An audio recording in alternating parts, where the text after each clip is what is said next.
নমস্কার। চতুর্দশ অধ্যায়ের চতুর্থ ভাগ নিয়ে আজকে ভিডিওটা শুরু করছি।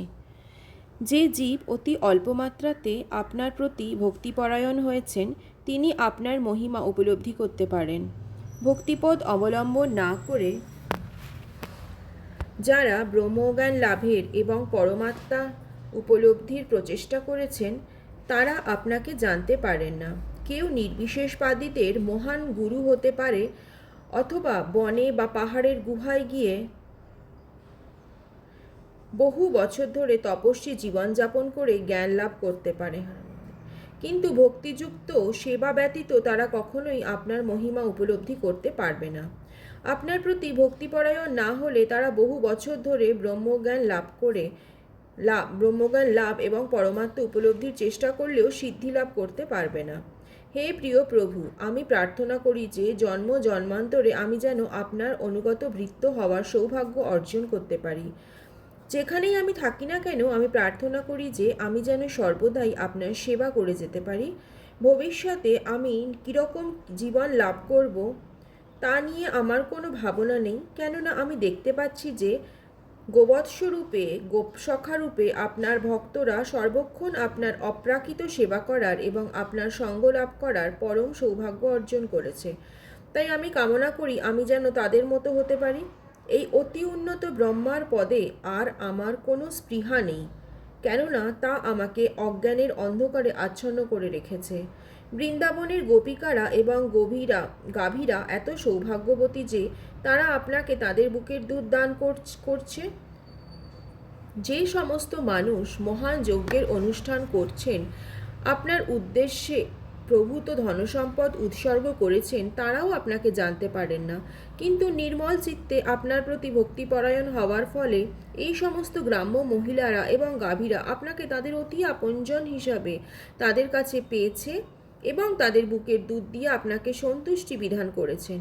আপনি পরম তৃপ্তি সহকার তাদের দুধ পান করেছেন, কিন্তু সেই সমস্ত যজ্ঞকারীর অনুষ্ঠান আপনার তৃপ্তি সাধন করতে পারেনি।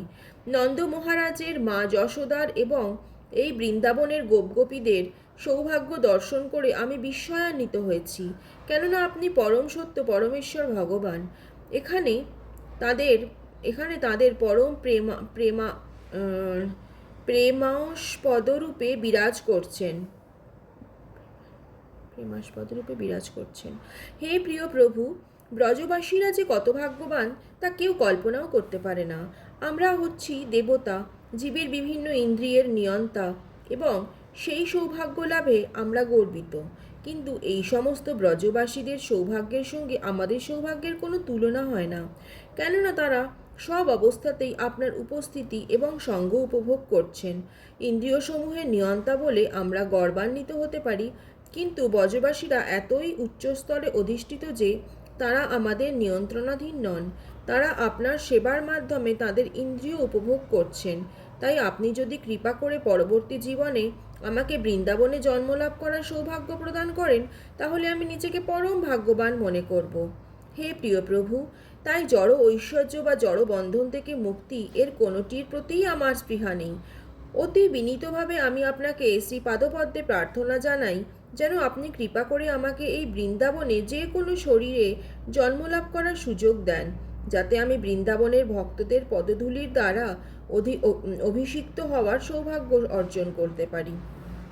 এই ব্রজভূমিতে যদি আমি একটি নগণ্য তৃণরূপেও জন্মগ্রহণ করতে পারি তাহলে আমি নিজেকে সার্থক বলে মনে করব, কিন্তু এই বৃন্দাবনে জন্মগ্রহণ করবার মতো সৌভাগ্য যদি আমার না থেকে থাকে তাহলে আমি আপনার কাছে প্রার্থনা করি যেন কৃপা করে বৃন্দাবনের সন্নিকটেই আমি তৃণগুল্ম রূপে জন্মগ্রহণ করতে পারি, যাতে ভক্তরা যখন বেড়াতে যাবে তখন যেন আমি তাদের শ্রীপাদপদ্মের স্পর্শ লাভ করে ধন্য হতে পারি। সেটিই হবে আমার পরম সৌভাগ্য। আমার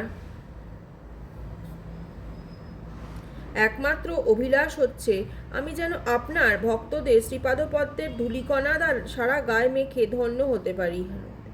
আমি দেখছি যে এখানে সকলেই আপনার চিন্তাতে মগ্ন। সমস্ত বেদের আরাধ্য মুকুন্দ ছাড়া আর কাউকেই তারা জানে না। ভগবদ্গীতায় বলা হয়েছে যে সমস্ত বৈদিক জ্ঞানের উদ্দেশ্য হচ্ছে শ্রীকৃষ্ণকে জানা।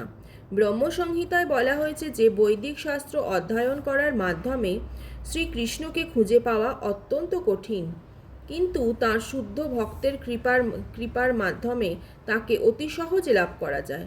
বৃন্দাবনের শুদ্ধ ভক্তরা অত্যন্ত সৌভাগ্যবান, কেননা তারা সর্বক্ষণ মুকুন্দকে, শ্রীকৃষ্ণকে দর্শন করতে পারেন। এই মুকুন্দ শব্দটির দুটি অর্থ। মুক শব্দটির অর্থ হচ্ছে মুক্তি। শ্রীকৃষ্ণ মুক্তিদান করে দিব্য আনন্দ দান করেন, তাই তার নাম মুকুন্দ। এর আরেকটি অর্থ হচ্ছে কুন্দ ফুলের মতো সুন্দর হাস্যোজ্জ্বল তাঁর মুখ। বৃন্দাবনের শুদ্ধ ভক্তদের সঙ্গে অন্য ভক্তদের পার্থক্য হচ্ছে বৃন্দাবনবাসীদের কৃষ্ণ সঙ্গ লাভের বাসনা ছাড়া আর কোনো বাসনা নেই। শ্রীকৃষ্ণ হচ্ছেন ভক্তবৎসল। যেহেতু তারা সর্বক্ষণ তাঁর সঙ্গ লাভ করতে চান, তাই তিনি তাদের সেই বাসনা পূর্ণ করেন।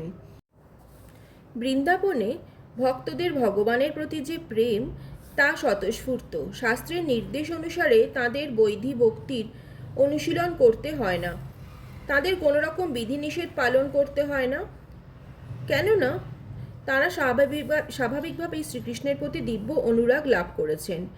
যারা দিব্য ভগবৎ প্রেম লাভ করতে পারেননি, তাদের জন্যই শাস্ত্রের বিধিনিষেধগুলি দেওয়া হয়েছে। ব্রহ্মাও ভগবানের ভক্ত, কিন্তু তাকেও বৈধি ভক্তির অনুশীলন করতে হয়। তিনি বৃন্দাবনে জন্মলাভ করার সৌভাগ্য অর্জন করার জন্য ভগবানের কাছে প্রার্থনা করেছেন, যাতে তিনি ভগবানের প্রতি স্বতঃস্ফূর্ত প্রেম লাভ করতে পারেন। ব্রহ্মা বললেন, হে প্রভু, মাঝে মাঝে আমি অবাক হয়ে ভাবি, কৃতজ্ঞতার বশবর্তী হয়ে কিভাবে আপনি ব্রজবাসীদের প্রেমের প্রতিদান দেবেন। আমি জানি যে আপনিই হচ্ছেন সমস্ত আশীর্বাদের পরম উৎস, কিন্তু তবুও আমি আশ্চর্য হয়ে ভাবি কিভাবে আপনি আপনার প্রতি তাদের সমস্ত সেবার প্রতিদান দেবেন। আমি ভাবি আপনি কত কৃপালু, কত মহৎ, যে স্নেহময়ী মাতৃরূপ নিয়ে পুতনা আপনাকে হত্যা করতে এসেছিল বলে সেও আপনার মাতৃপদ লাভ করে মুক্তি লাভ করেছে। অঘাসুর, বকাসুর আদি সমস্ত অসুরেরাও মুক্তি লাভ করেছে।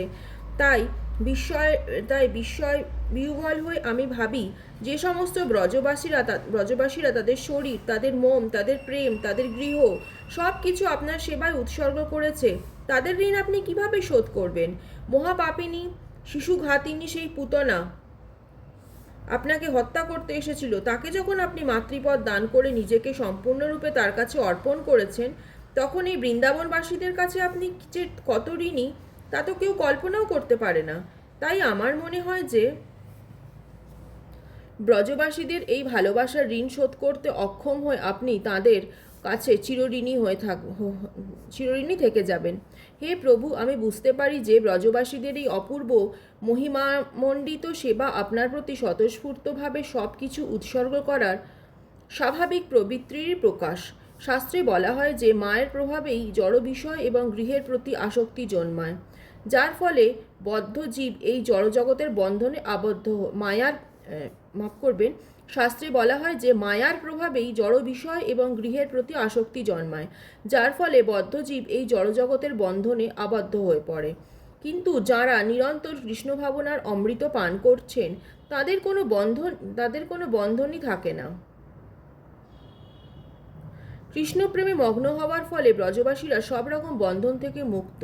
যেহেতু তাদের সমস্ত আসক্তি আপনাতেই কেন্দ্রীভূত হয়েছে, তাই তাদের গৃহ মন্দিরে পরিণত হয়েছে, কেননা আপনি সর্বক্ষণ সেখানে বিরাজ করছেন। এবং যেহেতু আপনার জন্য তারা সব কিছু ভুলে গেছেন, তাই আপনার প্রতি তাদের প্রেম অপ্রতিহত রূপে প্রবাহিত হচ্ছে। কৃষ্ণ ভাবনাময় ভাবিত মানুষের গেহরূপী প্রতিবন্ধক থাকে না, এবং তারা কখনো মায়ার দ্বারা মোহাচ্ছন্ন হন না।